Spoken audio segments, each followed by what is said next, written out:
The Legend of the Red Cuckoo, a preface to the Chronicles of the Silver Fox. In the high, mist-shrouded peaks of the Ming Empire, there lives the Red Cuckoo. Legend says this bird does not sing for joy, but for a destiny it cannot escape. It presses its chest against the sharpest thorn of the azalea bush and sings one perfect, harrowing song until its lifeblood stains the petals crimson. Such was the life of the man they called the Silver Fox.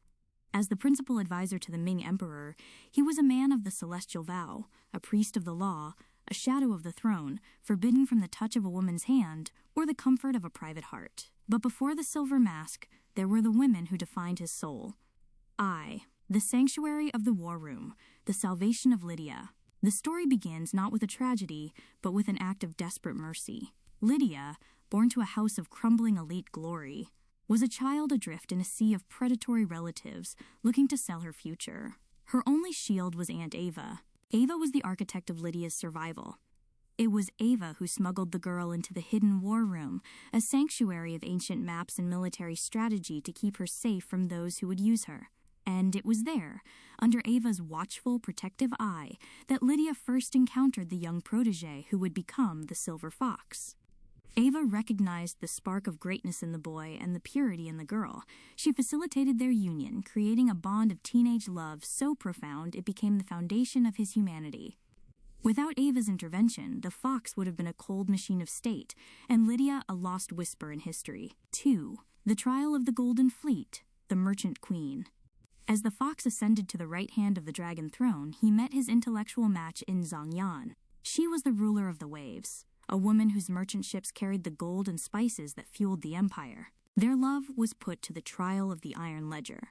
When a Zhang shipping fleet was caught in a lethal blockade, the Zhang family demanded the fox betray his imperial neutrality to save their fortune. Zhang Yan stood before him, not as a beggar, but as a queen. Choose, Silver Fox. Uphold the law of a king who forbids you to love, or break the law for the woman who holds the key to the world's wealth. He stood in the freezing rain of the palace courtyards for 3 days, balancing the weight of his vow against the life of the woman he respected above all others. 3. The Trial of the Bloodied Snow, the Huntress. Then there was Ramada, the self-made huntress of the north. She reigned over a luxury mountain way station, a lodge of silk and furs nestled in the perennial snows. She was the fire that threatened to melt his frozen resolve. He met her when he saved her from a brutal ambush of thieves along a treacherous mountain pass. But the true trial was the trial of the frozen hearth. Ramada offered him a life outside the palace walls, a life of hunting, of breath, and of freedom. The Emperor has your mind, but I have your life, she challenged. She forced him to look into the abyss of his own loneliness, testing whether his devotion to the Ming Dynasty was a choice or a prison. IV. The Emperor's Reckoning, the Land of Ears and Eyes. The Silver Fox returned to the Forbidden City, a man shattered by the trials of the heart. The Emperor, whose reach extended into every shadow, summoned him to the Hall of Supreme Harmony. The air was thick with the scent of incense and impending judgment. The Emperor's voice was a low, terrifying rumble. In the land of my ears and my eyes, I know everything. I hear the heartbeat of the Zhang ships. I feel the cold of the northern peaks. I see the ghost of the girl from the war room. You must choose to answer me or not. To whom does the Silver Fox belong? Is your soul a servant of the state, or a traitor to its vows? The fox, exhausted by the spiritual battle of choosing between duty and the 3 women who held his heart, collapsed. The Red Cuckoo had sung its final song. He lay on the cold marble, his life force fading as his infidelity to his priestly isolation finally broke him. The miracle of the high-priority herbs. As the fox lay dying, the 3 women, Lydia, Zhang Yan, and Ramada, gathered at the forbidden gates, their grief a unified force that even the Emperor could not ignore. They stood as representatives of his past, his power, and his passion. Seeing his most brilliant mind flickering out, the Emperor realized that the Empire was nothing without the man who understood the hearts of its people. In a roar that echoed through the dynasty, the king issued a high-priority mandate. Bring the wealth of the world to this floor.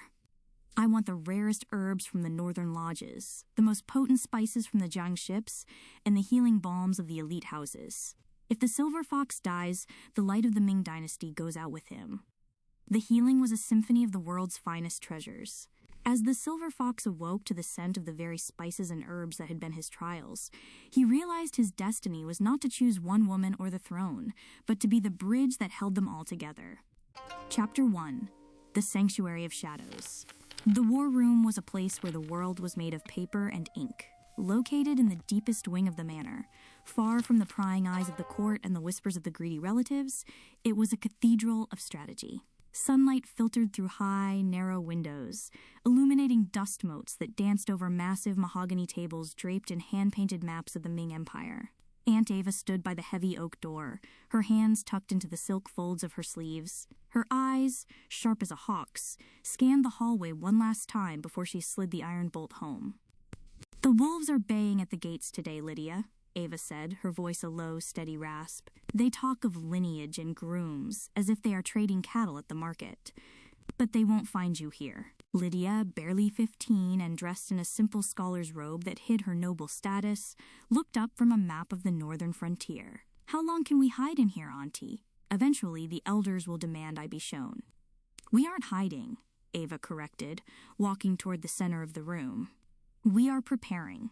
You are the heir to a dynasty, not a trophy to be polished. You need a mind that can outpace them." She paused, gesturing toward a shadow in the corner of the room. "And you need an ally, one they didn't provide." From the darkness behind a stack of ancient scrolls, a boy stepped forward. He was lean, with a stillness about him that was unnerving for his age. His hair was pulled back in a neat topknot, and his eyes held a silver-gray clarity that seemed to see through the maps and into the very bones of the Empire. "This is the one I told you about," Ava said, her voice softening with rare pride. "A protege of the Imperial Academy. The court calls him a genius. The streets call him the Silver Fox. I've brought him here to be your tutor and your shadow." The young Silver Fox bowed deeply, his movements fluid and precise. "My lady," he said, his voice surprisingly resonant. Lydia tilted her head, observing him. "Aunt Ava says you can recite the logistics of the southern spice route from memory. Why would a scholar of your talent waste time in a dusty room with a girl the family wants to marry off?"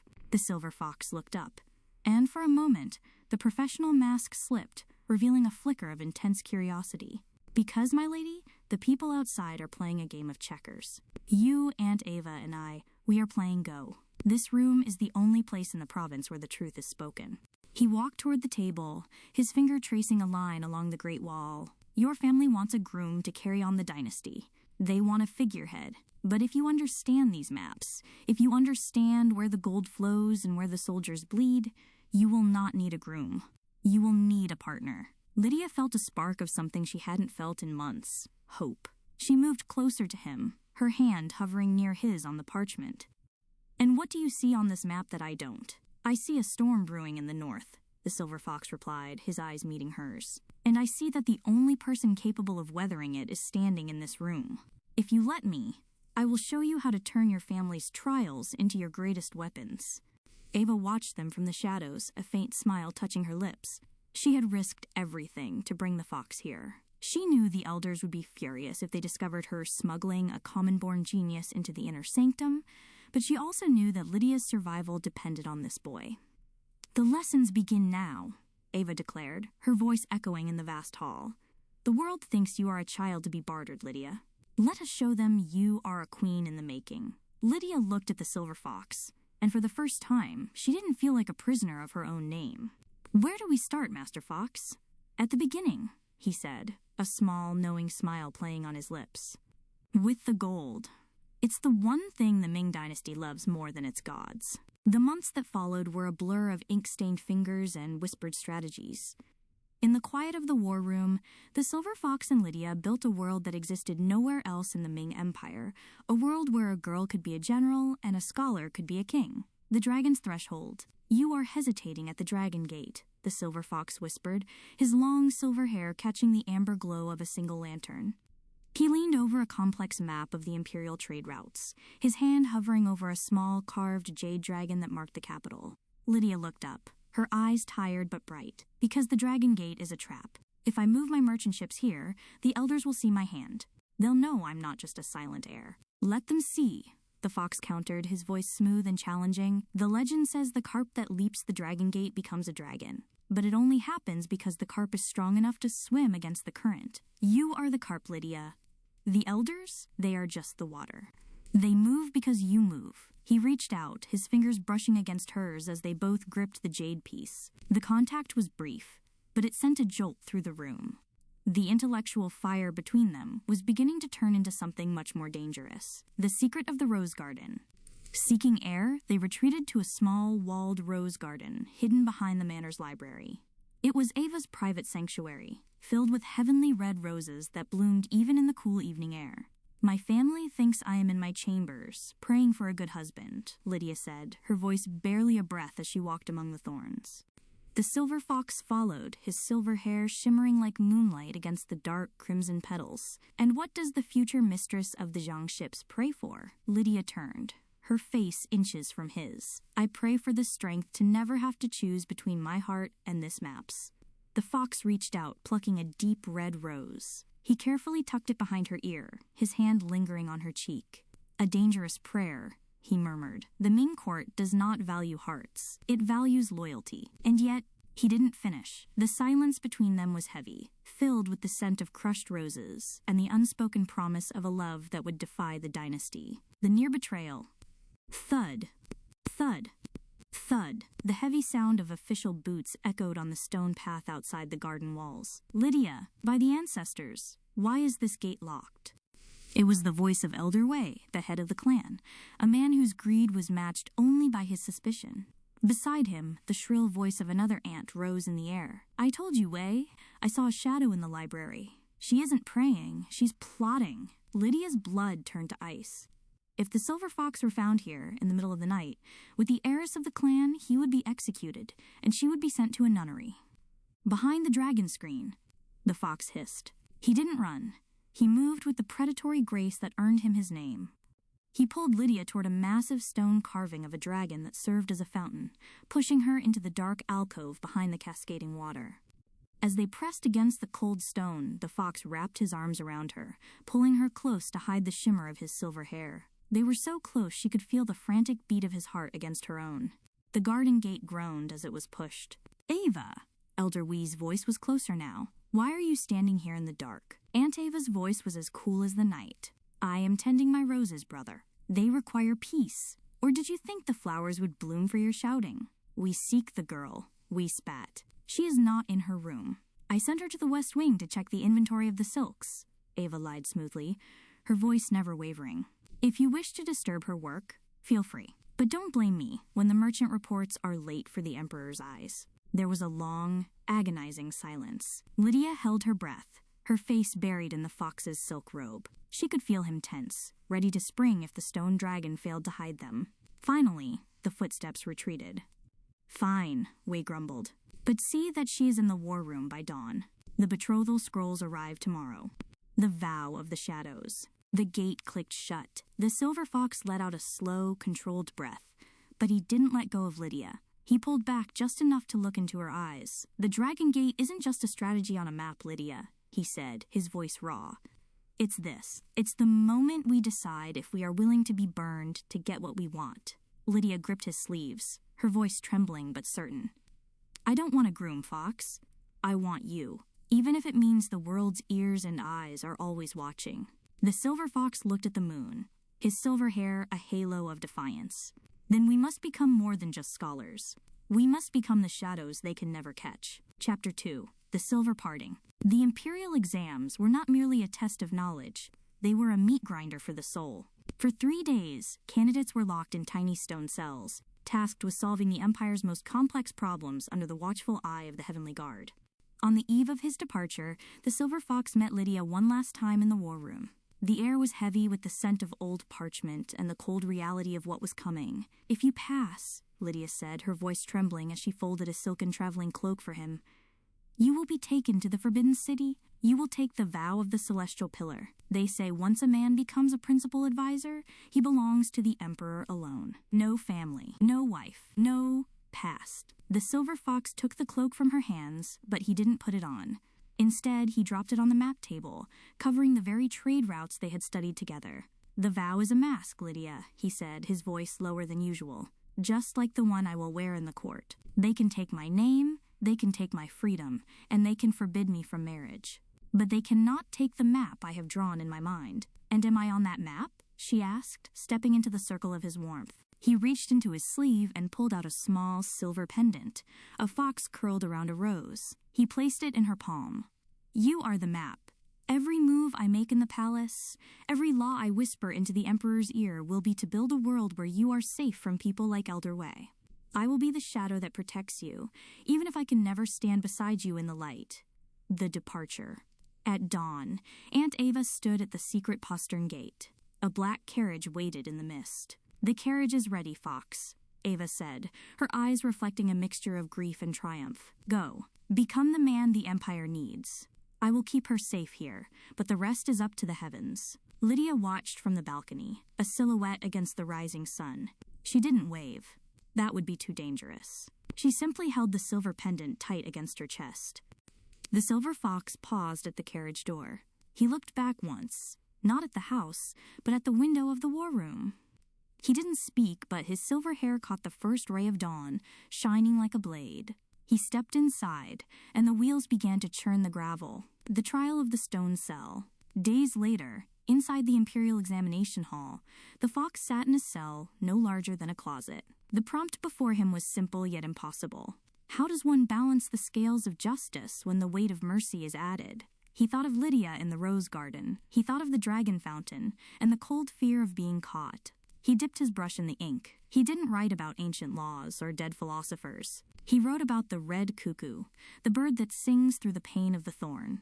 He wrote that justice is the skeleton of the empire, but love is the blood that keeps it from turning to dust. When the Grand Examiner read his scroll, he gasped. This is not the work of a student, the old man whispered. This is the work of a man who has already died once for his convictions. The rise of the principal. The news returned to the manor weeks later. The common-born protégé had not just passed. He had been named the top scholar of the realm. The Emperor himself had granted him the silver mask and the title of principal advisor. But with the title came the decree. The silver fox was now spirit-bound. He was dead to his old life. In the war room, Lydia sat alone. She looked at the empty chair where her tutor used to sit. She opened her hand to look at the silver fox pendant. You're a dragon now, she whispered to the empty air. And I suppose that means I must become the sea. Chapter 3. The Golden Ledger. 5 years had passed since the sedan chair carried the boy away from the secret gate. The boy was gone. In his place stood the principal advisor, a figure draped in flowing robes of midnight blue embroidered with silver thread. He wore the silver fox mask at all times outside his private chambers, a shimmering barrier between his soul and the world. He was known throughout the capital as the Celestial Pillar, cold, brilliant, and utterly untouchable by bribery or sentiment. He was the Emperor's living law. The crisis at the docks. The meeting was not of his choosing. The capital was facing a crisis. A massive blockade by southern pirates had trapped the autumn spice fleet. The price of grain was skyrocketing, and the scent of unrest was thicker than the incense in the throne room. The Emperor had commanded the fox to solve it. And to solve it, he had to deal with the only person who controlled more ships than the Imperial Navy, Zhang Yan. She arrived at the Ministry of Revenue not like a supplicant, but like a conquering general. The guards, usually stoic, stepped back nervously as she approached. Zhang Yan was stunning, yes, but with a beauty that felt dangerous. She wore silks dyed in the rare purple of the deepest ocean, and her hair was adorned not with flowers, but with pins made of solid gold that looked sharply practical. She didn't bow low enough for court protocol. She walked straight to the main table, ignoring the other trembling ministers, and threw a heavy, leather-bound ledger onto the polished wood. It landed with the sound of a gavel. Your Imperial Customs officers are fools, Principal Advisor, Zhang Yan said, her voice a rich, commanding alto that echoed in the high-ceilinged room. They are holding my reserve fleet at port because the paperwork lacks a vermilion seal. Meanwhile, the city starves. The silver fox sat behind the table, his masked face unreadable. He didn't look at the ledger. He looked at her hands, hands that wore rings of jade heavy enough to bruise, hands that steered the economy of half a continent. The law requires the seal, Lady Zhang, the fox said, his voice smooth, dispassionate. Without order, we are no better than the pirates blockading your ships. Zhang Yan leaned over the table, bringing her face level with his mask. The scent of exotic sandalwood and the sea clung to her. Do not quote statutes to me, Fox. I know the law. I also know that if my grain ships don't dock in 3 days, there will be riots at the palace gates. The law will not feed the people. My gold will. The intellectual spar. He dismissed the other ministers with a wave of his silk sleeve. They were alone in the vast hall. You are holding the capital hostage, the silver fox observed quietly. I am offering a lifeline, she countered, tapping a long, manicured fingernail on the ledger. The blockade is breaking my primary fleet. I need the Imperial Navy to clear a path. In exchange, I will release the reserve grain at half the market price. The city eats. The Emperor looks benevolent, and I don't lose my fortune. It was a brilliant proposal. It was also highly illegal. Using the Imperial Navy to protect private merchant interests was forbidden by the very vows the fox had taken. You ask me to use the Emperor's sword to guard your personal purse, the fox said. That is treason against my office. Zhang Yan laughed, a low, throaty sound that was entirely out of place in the ministry. Treason? Principal advisor.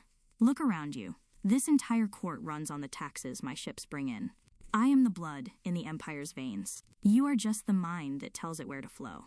Don't pretend you are above the gold. She walked around the table, stopping just inches from him. For the first time in 5 years, someone was looking at him not with fear, but with a challenge.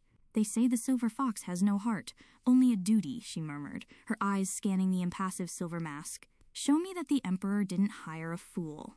Break the law just a little, save the city, and save my fleet. Prove to me that you understand the real world, not just the one in your ancient scrolls. The silver fox remained perfectly still. He was used to threats, used to begging. He was not used to an equal. She was proposing a partnership of power, gold and authority combined. It was intoxicating, and it was dangerous. He reached out, his gloved hand finally touching the heavy golden ledger she had thrown down. He opened it. The numbers inside were staggering. It wasn't just wealth. It was power in its rawest form. If I do this, the fox said, his voice barely audible, you will owe the throne a debt that gold cannot repay. Zhang Yan smiled, a shark-like curve of her red lips. I am a merchant, Silver Fox. I always pay my debts. The question is, can you afford the price of doing business with me? Chapter 4. The Rain-Lashed Vow. The storm that slammed into the Ming capital that night was not a natural occurrence. It felt like the heavens themselves were protesting the stalemate inside the Ministry of Revenue. Thunder rattled the heavy wooden beams, and rain lashed furiously against the lattice windows, drowning out the murmurs of the trembling clerks outside the door. Inside, the air was suffocating, thick with the smell of wet ink and stale incense. The Silver Fox and Zhang Yan had been locked in a battle of wills for hours. He was the immovable mountain of imperial law. She was the unstoppable tide of commerce. The Emperor's navy is not a private escort service, Lady Zhang, the fox said, his voice dropping to a dangerous, raspy whisper. He rose from his heavy wooden chair, his midnight blue robes trailing over the floorboards. Zhang Yan didn't flinch. She stood her ground, her purple silks rustling, her chin raised in defiance. And my ships are not charity vessels, principal advisor. If they sink at the hands of pirates, the silk trade dies. If the silk trade dies, your celestial pillar crumbles into dust.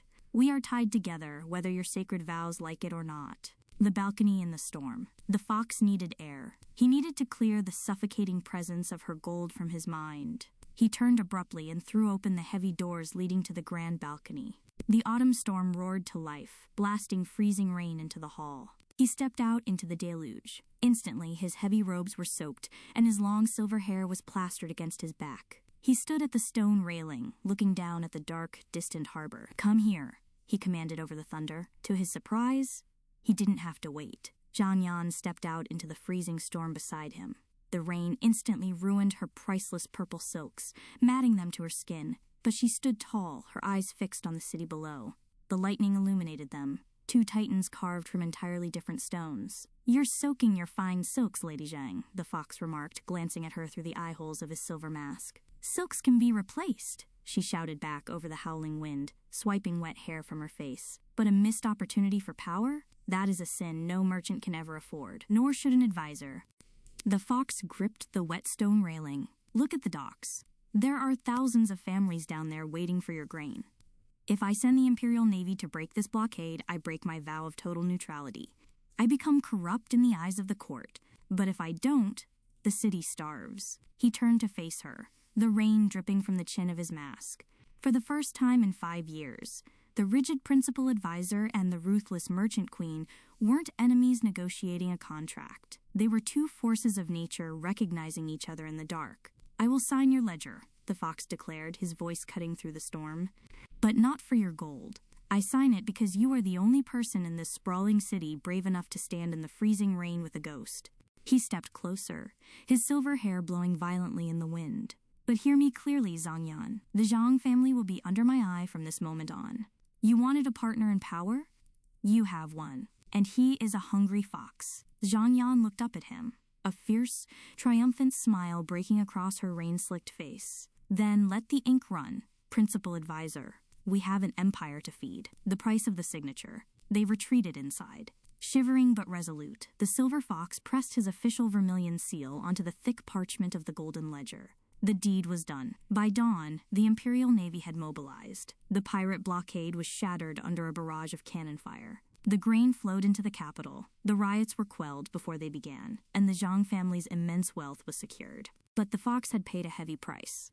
As he sat alone in his private chambers the next evening, drying his silver hair by the fire, he knew he had compromised the purity of his office. He had chosen a woman's interest over the strict letter of the law. He had survived the trial of the Iron Ledger, but he had painted a target on his own back. He reached across his desk to gather his scrolls. There, resting precisely in the center of his inkstone, was a single, solid gold hairpin, a calling card from the Merchant Queen. He had won the battle for the city, but the battle for his soul had just begun. Chapter 5. The Frozen Hunt. The northern provinces were a different world, entirely from the gilded halls of the capital. Here, the Ming Dynasty's grip was as fragile as a frozen branch. The imperial road carved through jagged, snow-choked mountain passes where the wind howled like starving wolves. The silver fox was traveling in a heavily reinforced wooden carriage, pulled by 4 draft horses. He was on a diplomatic mission to the border lords, wrapped in thick furs over his midnight blue robes, his silver hair tied back against the biting cold. The silver mask he wore was freezing against his skin, a constant reminder of the vows that bound him. But the cold was the least of his worries. Thwack. The carriage lurched violently as a horse screamed. The fox threw open the wooden door just as the driver was pulled down into the snow by 3 men wearing ragged furs and wielding crude iron swords. It was an ambush, mountain bandits, desperate and ruthless. The Imperial guards accompanying him drew their blades, but the deep snow was the bandits' ally. Within moments, the guards were overwhelmed. The fox stepped out of the carriage, his hand resting on the hilt of his ceremonial sword. He was an advisor, a scholar of the mind, but he was not helpless. Before he could draw his blade, however, a sound cut through the wind, a sharp, deadly whistle. Thwip, thwip, thwip. 3 arrows, fletched with white eagle feathers, buried themselves into the snow right at the feet of the bandits, stopping them dead in their tracks. From the tree line emerged a figure that seemed born of the winter itself. It was Ramada. She did not look like the women of the court. She wore no silk, only expertly tailored furs and leathers that hugged her athletic frame. A heavy recurve bow was gripped firmly in her hand, another arrow already nocked and aimed at the chest of the bandit leader. She was beautiful, but it was a wild, untamed beauty, sharp and dangerous. "You boys are hunting on my mountain," Ramada called out, her voice clear and mocking over the wind. "And I don't recall giving you a permit." The bandits, recognizing the huntress of the north, didn't stay to argue. They scrambled up the icy banks and vanished into the trees. Ramada lowered her bow and crunched through the snow toward the carriage. She barely spared a glance for the shivering guards. Her dark eyes locked onto the man with the flowing silver hair and the strange metallic mask. "You're a long way from a warm fire, scholar," she said, looking him up and down. She didn't bow. She didn't use an imperial title. To her, the emperor's crest on the carriage meant nothing out here in the snow. "I am the principal advisor to the throne," the fox said, his breath pluming in the freezing air. "I thank you for your intervention. The empire is in your debt." Ramada laughed. It was a bright, genuine sound that shocked him. Nobody laughed in his presence at the capital. "The empire's debt won't keep you from freezing to death before nightfall. Your carriage axle is cracked, and your horses are spooked." She stepped closer, reaching out to boldly flick a snowflake off the edge of his silver mask. The fox stiffened. No one had touched him so casually in years. "The Emperor might own your mind, Fox," she whispered, her eyes sparkling with a fierce, challenging light.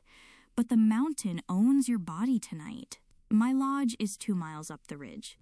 If you want to survive, you follow the huntress." She didn't wait for his answer. She turned her back on the most powerful man in the court and began to walk up the treacherous, snow-covered path.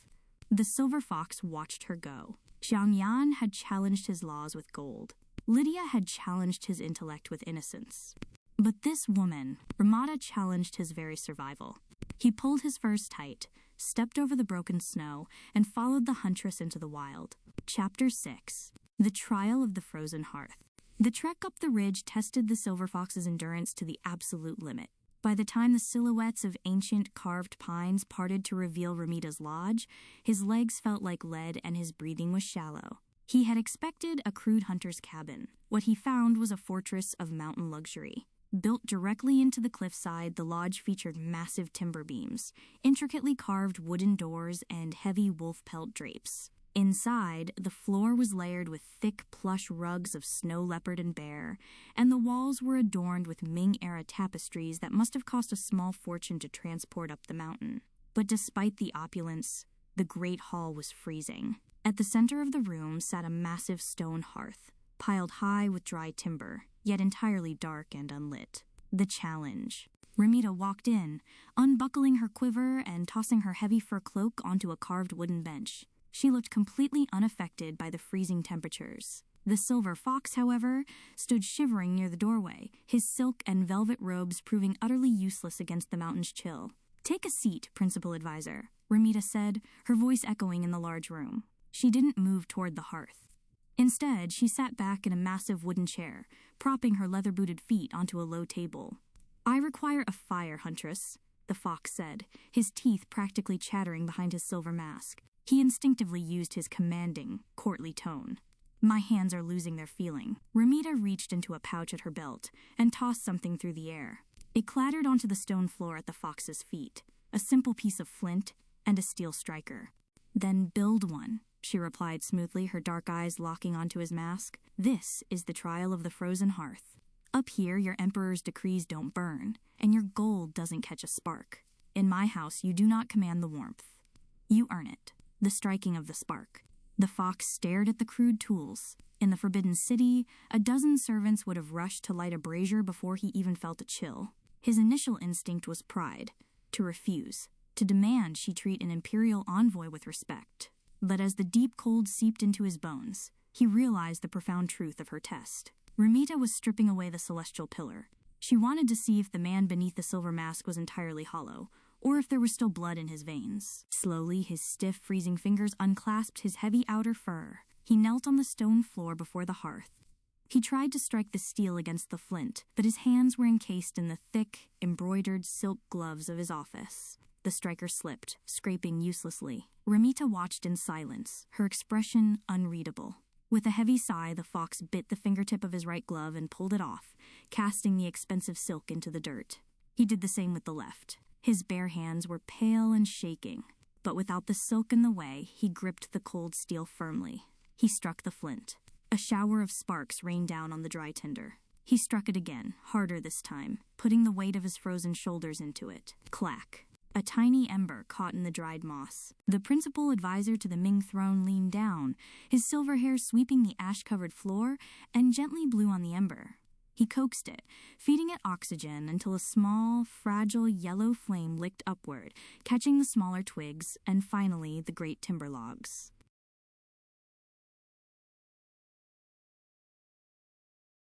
The thaw. The fire roared to life, casting a brilliant, dancing golden light across the room. It reflected off the silver fox's mask and illuminated the sudden, genuine smile on Ramita's face. She stood up and walked over, holding out a steaming cup of spiced wine she had just poured from a thermos on the table. "I thought the court might have made you completely soft," Ramita murmured, offering him the cup. "I'm glad to see the fox still knows how to survive in the wild." He took the wine, his bare fingers brushing against hers. The warmth of the cup and the intense, grounding reality of the lodge was a stark contrast to the political tightrope he walked every day in the capital. "A fox survives by adapting to its environment," he replied quietly, looking up at her from where he still knelt by the fire. And I am beginning to think, Ramita, that your mountain is far more honest than my palace. He took the wine, his bare fingers brushing against hers. The warmth of the cup and the intense, grounding reality of the lodge was a stark contrast to the political tightrope he walked every day in the capital. A fox survives by adapting to its environment, he replied quietly, looking up at her from where he still knelt by the fire. And I am beginning to think, Ramita, that your mountain is far more honest than my palace.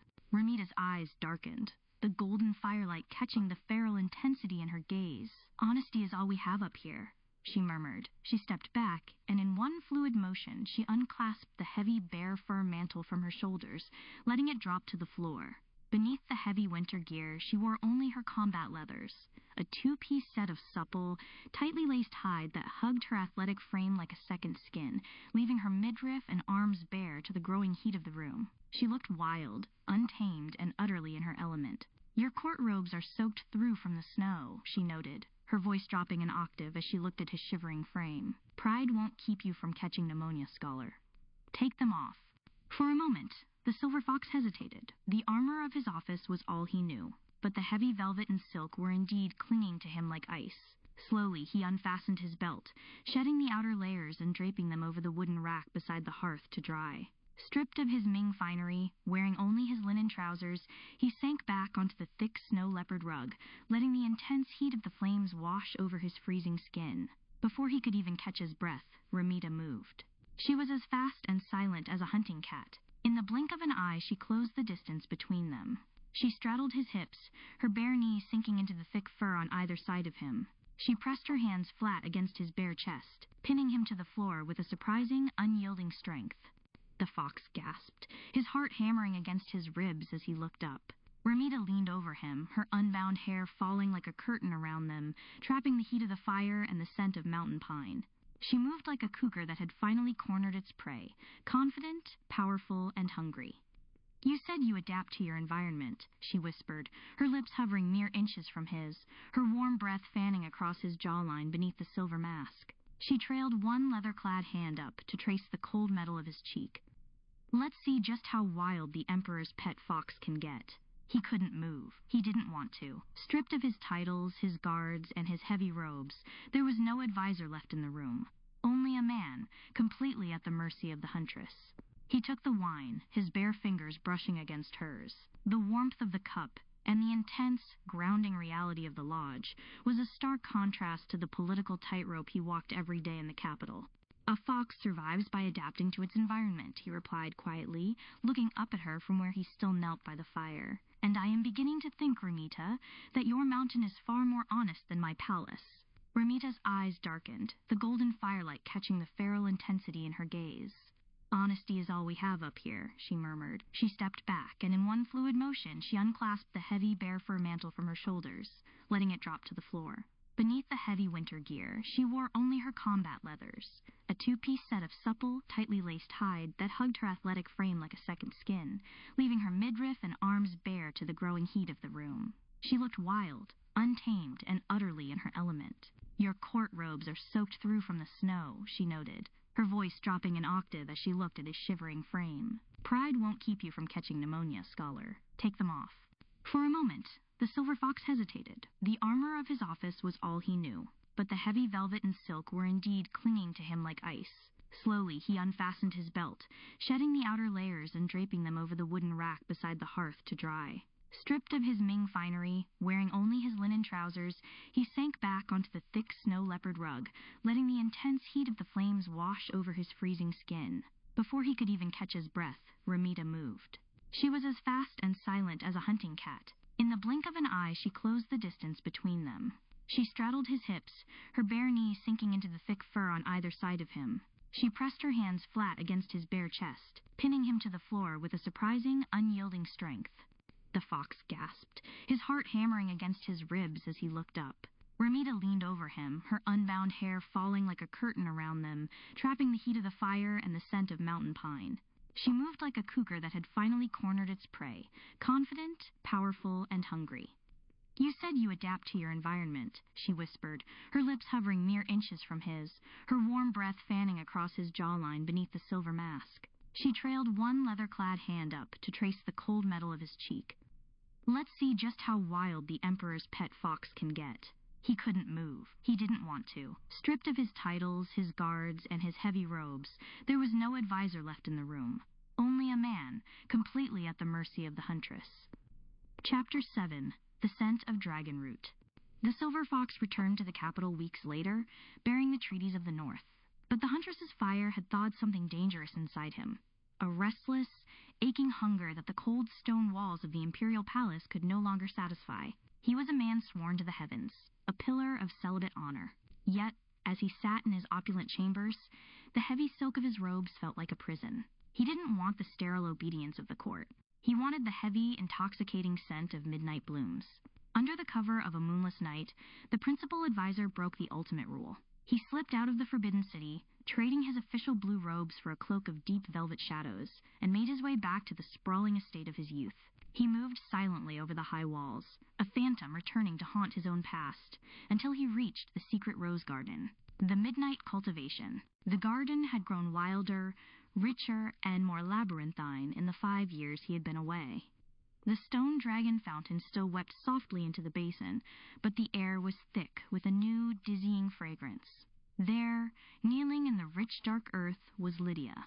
She was no longer the innocent girl he had left behind. She wore a robe of thin, pale silk that clung to the curve of her hips and the soft lines of her shoulders. Her dark hair cascaded down her back like a waterfall, and her hands, once soft and pristine, were buried in the soil, gently pressing a gnarled, deep red tuber into the earth beneath the most beautiful of the rose bushes. Dragonroot, a rare, potent herb, known to make the blood run hot and the heart race. The fox stepped out from the shadows. He made no sound, but the sheer magnetic pull of his presence made Lydia gasp. She spun around, her breath catching in her throat as she looked up at the towering silhouette of the man she had loved in secret for half a decade. "You're trespassing, principal advisor," she whispered, her voice trembling, not with fear, but with a sudden, overwhelming heat. "I am inspecting the Empire's lands," he replied, his voice a low, raspy purr that vibrated in the quiet night. He stepped closer, the moonlight catching the hard, unyielding silver of his mask. "And I find its caretaker planting dangerous things in the dark. The edge of the vow." He dropped to one knee before her, the velvet of his cloak pooling over the crushed rose petals. He didn't ask for permission. He reached out, his bare, scarred hand gently wrapping around her soil-stained wrists. The contrast of his rough, battle-tested grip against her delicate skin sent a visible shiver down her spine. "Dragonroot," he murmured, his thumb slowly tracing the frantic pulse at her wrist. "A cure for a freezing heart, or a lethal poison, if consumed by a man who is already starving." Lydia didn't pull away. Instead, she leaned in, her chest rising and falling heavily. She could feel the heat radiating from him, the suppressed, violent desire of a man who had denied himself everything for the sake of power. "Then do not consume it," she breathed, her lips parting as her gaze dropped to his mouth, just visible beneath the edge of the silver mask. "Just let it grow in your garden. Let it wrap its roots around your foundation until the celestial pillar crumbles." With a sudden, desperate groan, the fox pulled her against his chest, his hand tangled in her dark hair, tilting her head back, exposing the elegant curve of her throat. He didn't kiss her, the vow still held him by a thread, but he pressed his face into the crook of her neck, inhaling the scent of the earth, the roses, and the sweet, intoxicating musk of her skin. He was trembling. The most powerful man in the Ming court was on his knees, entirely at her mercy, ruined by the soft touch of her hands.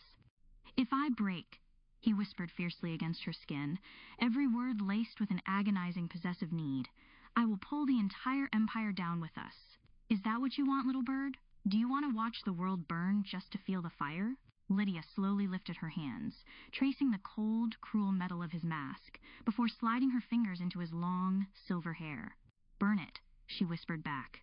Chapter 8. The Shattered Pillar. "Burn it." Those two whispered words severed the last thread of the silver fox's legendary restraint. For 5 years he had been the untouchable celestial pillar, a man of cold logic and unbreakable vows. But tonight, in the damp earth of the rose garden, the pillar shattered. With a ragged, desperate sound that was half growl, half groan, he pulled Lydia flush against him. His gloved hands, usually reserved for signing death warrants and imperial decrees, tangled fiercely in her long, dark hair. He crushed his mouth down onto hers. It was not a gentle kiss. It was the starving, chaotic collision of a man who had denied himself the taste of water in a desert. Lydia gasped against his lips, her hands clutching the heavy velvet of his cloak to anchor herself. The kiss tasted of midnight rain, danger, and a longing so sharp it physically ached. The cold, silver edge of his mask pressed against her flushed cheek, a stark, metallic reminder of the world he was risking, but the mouth claiming hers was entirely, furiously human. The dragon's fountain. He didn't just kiss her, he consumed her. The fox stood, his raw power lifting Lydia effortlessly with him. He backed her up against the stone rim of the dragon fountain. The cold water weeping from the carved dragon's mouth splashed lightly against her bare shoulders, shivering down her heated skin as his lips left her mouth to trail a burning path down her jaw, her neck, to the soft, erratic pulse at her collarbone. "You have no idea," he rasped against her skin, his breath hot and uneven, "what I have endured. Every day in that court, every night in the dark. I built an empire of laws just to build a cage for this." Lydia's hands, still fragrant with the rich earth and the spicy, intoxicating scent of the dragon root, slid beneath his velvet cloak. She felt the heavy, embroidered silk of his tunic, and beneath it, the frantic, pounding rhythm of his heart. "Then let the cage break," she pleaded softly, arching into his touch as his hands slid down to grip her hips, pulling her flush against the hard lines of his body. The thin silk of her robe was practically non-existent between them. "I don't want the principal advisor. I want you, the Dawn's threat." For one agonizingly perfect moment, there were no emperors, no assassins, no merchant queens, and no huntresses. There was only the scent of crushed roses, the heavy mist, and a desire so potent it felt like gravity. He kissed her again, deeper this time, a possessive, sweeping claim that promised he would tear the world apart before he let anyone else touch her. But the world outside the garden was cruel, and it was waking up. Somewhere in the distance, beyond the high estate walls, the faint, hollow clang of the city's dawn bells echoed through the mist. The sound hit the fox like a physical blow. The reality of his treason crashed down on him.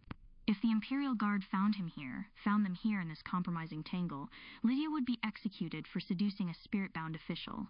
He tore his mouth away from hers, his chest heaving as he rested his forehead against hers. His silver hair fell around them like a curtain, hiding her from the world for just 1 second longer. "I am a dead man," he whispered, his voice laced with absolute awe and terror. "And you, my love, are my beautiful executioner." Slowly, painfully, he forced himself to step back. His hands lingered on her arms, trembling with the effort it took to let go. He reached up and gently wiped a smudge of garden dirt from her cheek with his thumb. "Plant the root deep, Lydia," he commanded softly, his eyes burning with a fierce, possessive fire through the slits of his silver mask.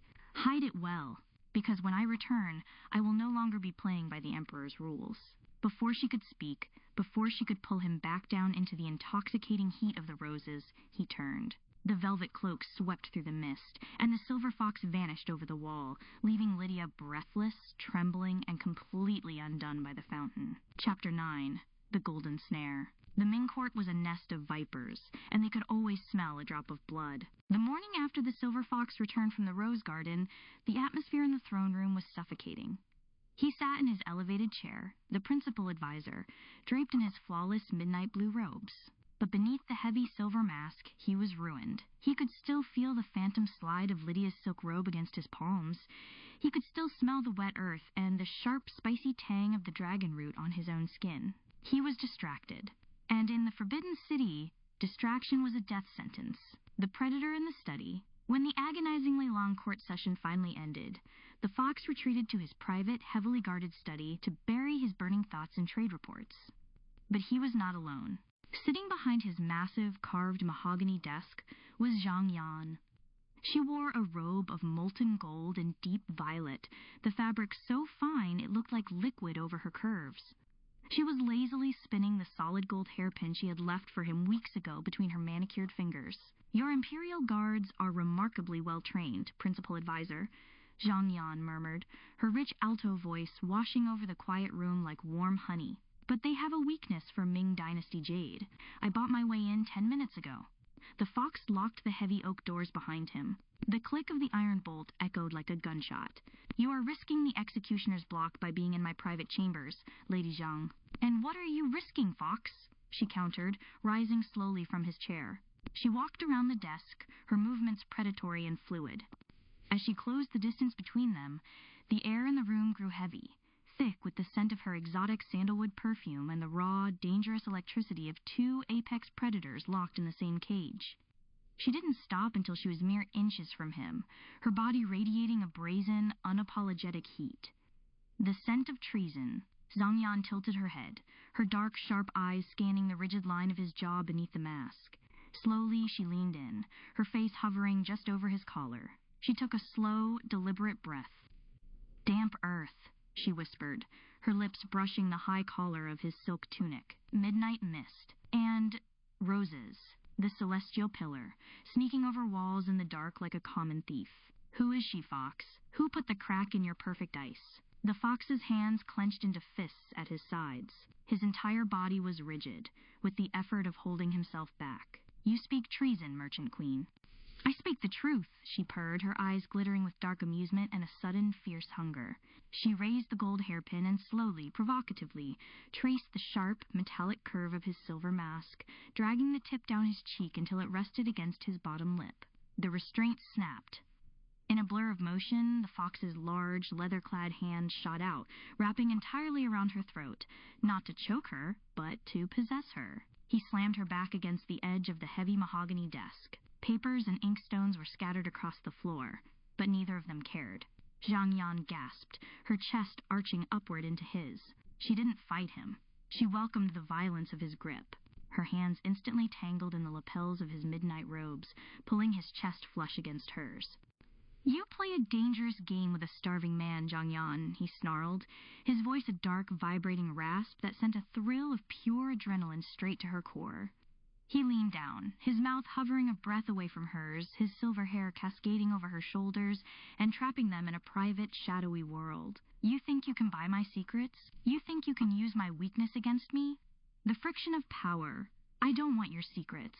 She breathed heavily, her eyes wide, entirely intoxicated by the sheer commanding force of the man holding her pinned to the desk. The friction of his heavy velvet cloak against her thin golden silk was maddening. She tilted her chin up, exposing the long, elegant column of her neck to him. "I want to be the one who finally breaks you." He let out a low, ragged sound, his thumb stroking the rapid pulse at her throat. He was drowning in the sheer dominance of her, the way she demanded his darkness instead of his light. He dragged his lips roughly down her jawline, his teeth grazing her skin, pulling a helpless, breathless moan from her throat. She was fire and gold and absolute ruin. "If I take what you are offering," the fox whispered fiercely against her skin, his body pressing heavily, agonizingly into hers, "I won't just break the rules, Zhang Yan. I will rewrite them. And I will own you." Zhang Yan's hands slid up to grip his broad shoulders, her nails biting into the heavy fabric of his tunic. She looked up at him, her lips parted, her eyes dark with a desperate, burning challenge. "Then sign the contract, Silver Fox," she challenged, her voice trembling with need. "Take it."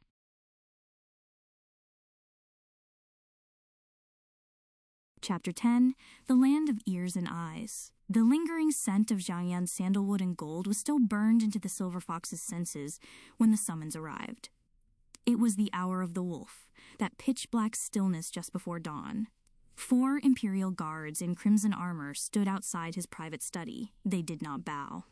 They simply delivered a single, unsealed scroll stamped with the Emperor's personal black jade crest. The Hall of Supreme Harmony.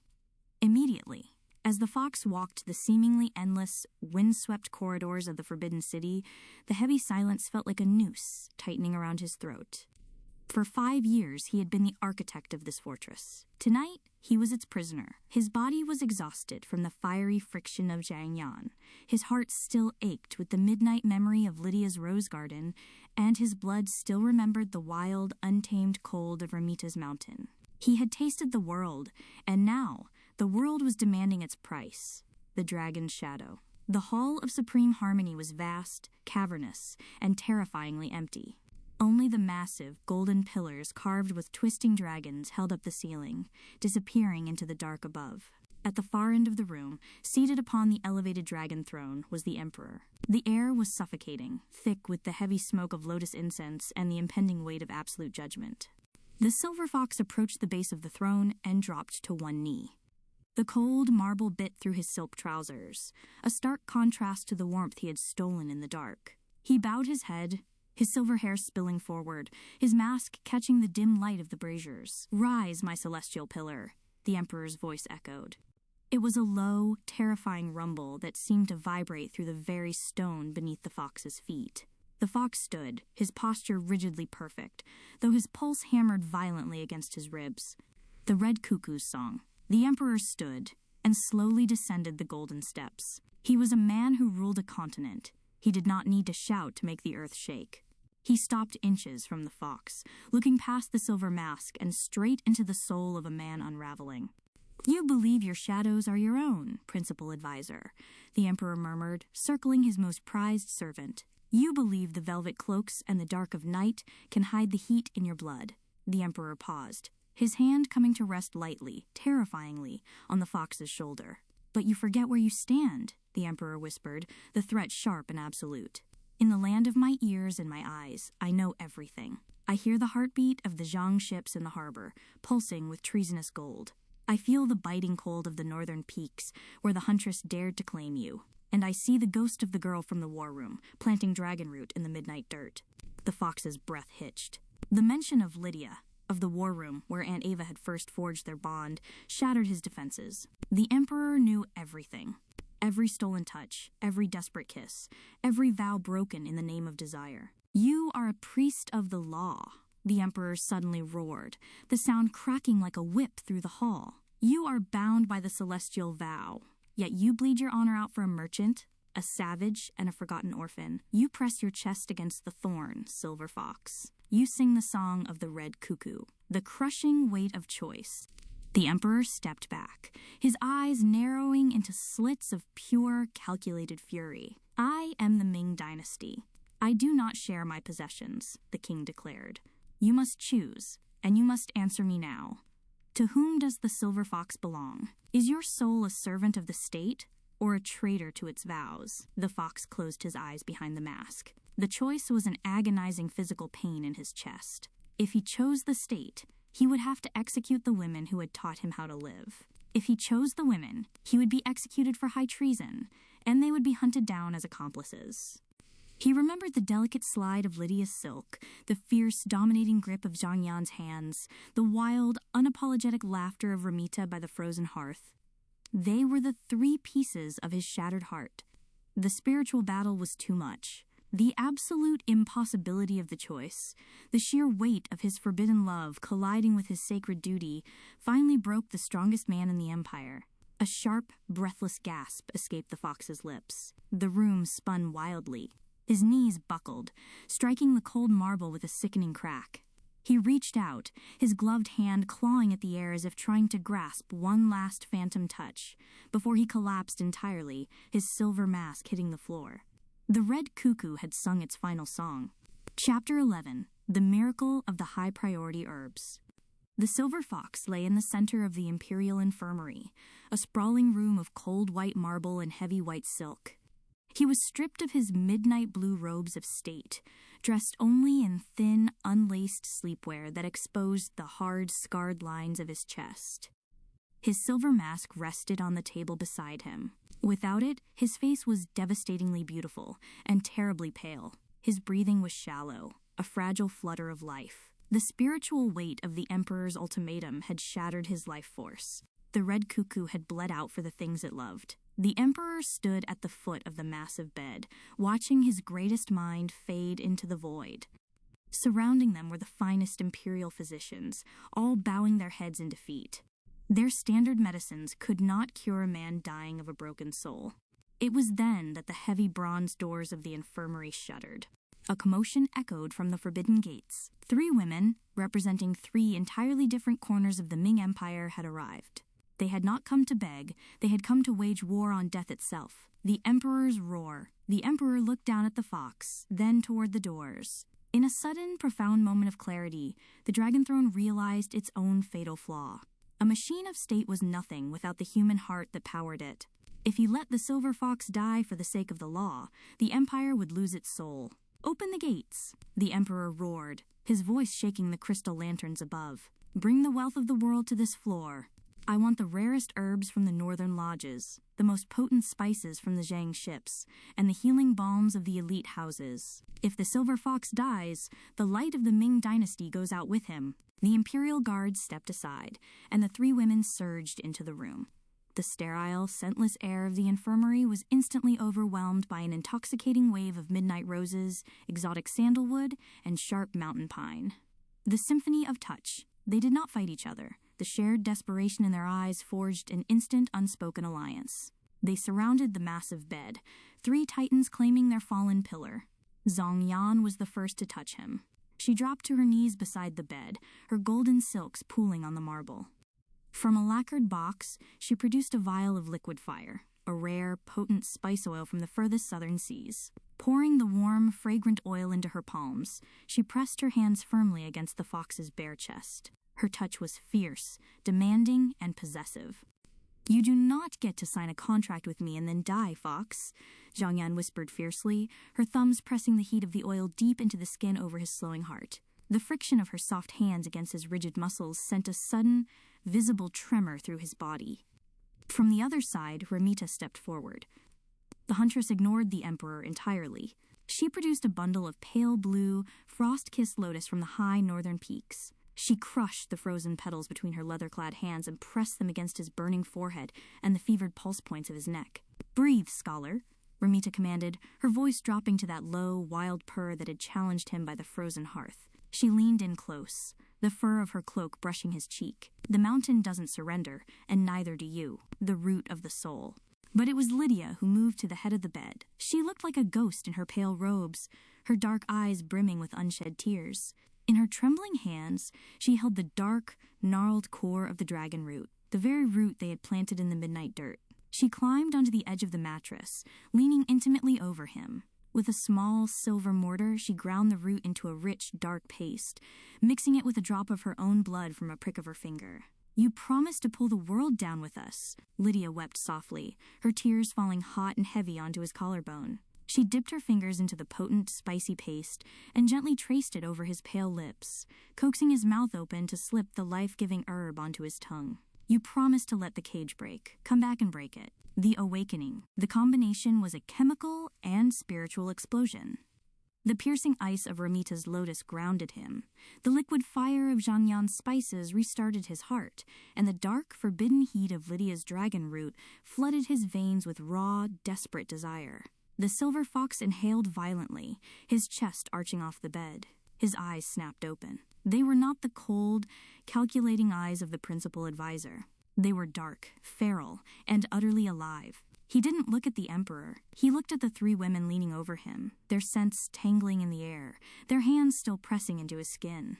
The heavy, agonizing restriction of the celestial vow had burned away in his fever. He realized, with a sudden, intoxicating clarity, that his destiny was not to choose between duty and love. His destiny was to be the bridge that held them all together. He reached out, his large hands catching Lydia's wrist, his thumb grazing Zhang Yan's knuckles, his eyes locking fiercely with Ramita's. He was alive, and he was no longer playing by the Emperor's rules. Chapter 12. The Dragon's Truce. The silence that followed the silver fox's violent gasp for air was deafening. The only sound in the vast infirmary was the heavy, ragged breathing of a man who had just crawled back from the edge of the abyss. His dark, feral eyes darted between the three women. He was still gripping Lydia's wrist, his thumb still resting against Zhang Yan's knuckles, his gaze still locked in a fierce battle of wills with Ramita. None of them pulled away. The air in the room was a dizzying cocktail of their colliding worlds. The heavy, forbidden sweetness of Lydia's crushed roses, the intoxicating liquid gold of Zhang Yan's spices, and the sharp, untamed ice of Ramita's mountain lotus. The Truce of Titans. Zhang Yan was the first to break the silence. The merchant queen looked across the fox's scarred chest, her sharp eyes meeting Ramita's wild gaze, and then settling on Lydia's tear-stained face. She felt the pulse of his heart beating strongly beneath her spice-slicked palm. "A monopoly is profitable," Zhang Yan purred, her voice a low, vibrating hum of pure adrenaline, "but a syndicate is invincible. It seems the Ming Dynasty requires all three of us to keep its pillars standing." Ramita let out a sudden, breathless laugh, the sound ringing like a silver bell in the heavy room. She didn't let go of his shoulder. Instead, the huntress leaned her weight into the bed, her furs brushing against Zhang Yan's flawless golden silks. "I don't share my prey," Ramita murmured, her dark eyes flashing as she looked down at the fox. "But I suppose a man who can survive the cold, the court, and the shadows is too large a beast for just one mountain." Lydia, her hands still stained with the dark, spicy residue of the dragon root, slowly intertwined her fingers with the fox's large, rough hand. She leaned her forehead gently against his, uncaring of the Emperor watching them. "The cage is broken," she whispered against his lips, tears of absolute relief slipping down her cheeks. "You are unbound." The Emperor's decree. From the foot of the bed, the Emperor finally moved. The towering figure in dragon robes had watched the impossible happen. He had seen his rigid, dying priest, resurrected by the sheer, unyielding force of human desire. "I demanded a choice," the Emperor's voice boomed, though the terrifying edge of his wrath was gone, replaced by a profound, heavy awe. "I demanded you sever the ties that made you a man. I see now that the strength of my empire does not lie in your isolation, Silver Fox. It lies in the fires that forge you." The Emperor raised his hand, his jade rings catching the lantern light. "Let history record it," the king declared, his voice echoing into the high rafters. "The celestial vow is shattered. The principal advisor is a priest no longer. From this day forth, his life belongs to the throne, but his heart belongs to the women who saved it." With a sweep of his heavy robes, the Emperor turned and walked out of the infirmary, taking the imperial guards with him. The heavy bronze doors clicked shut. They were finally alone. The shared pillar. The fox let out a shuddering breath as the reality of his freedom crashed over him. He was no longer a dead man walking. The agonizing spiritual war that had nearly killed him was over.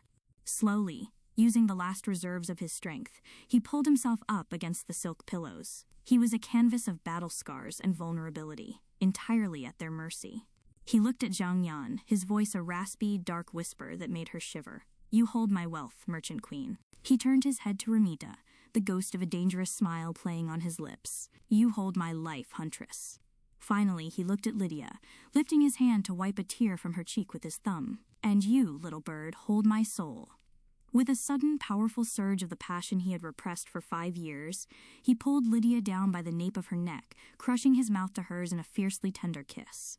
When he pulled away, he reached for Zhang Yan, his hand tangling in her golden silks to drag her down for a branding, breathless kiss that tasted of fire and spice. Finally, he caught Ramita by the collar of her furs, pulling her against his chest for a wild, desperate kiss that promised absolute surrender to the wild. He belonged to all of them, and they belonged to him. The rules of the Empire had been rewritten in the span of a single heartbeat. The Sanctuary of Silk and Stone. The infirmary was too small to contain the fire they had ignited. The Emperor, true to his word, had granted the Silver Fox the run of the Forbidden City, and the fox, now alive with a feral, restless energy, led the 3 women who had resurrected him deep into the palace's most private heart. They arrived at the imperial bathhouse. It was a cavernous hall of hewn granite and imported marble, vast enough to hold an army, but tonight it was reserved only for 4. The air was thick, warm, and humid, smelling of jasmine steam and burning cedar wood from the iron torch stands that lined the walls.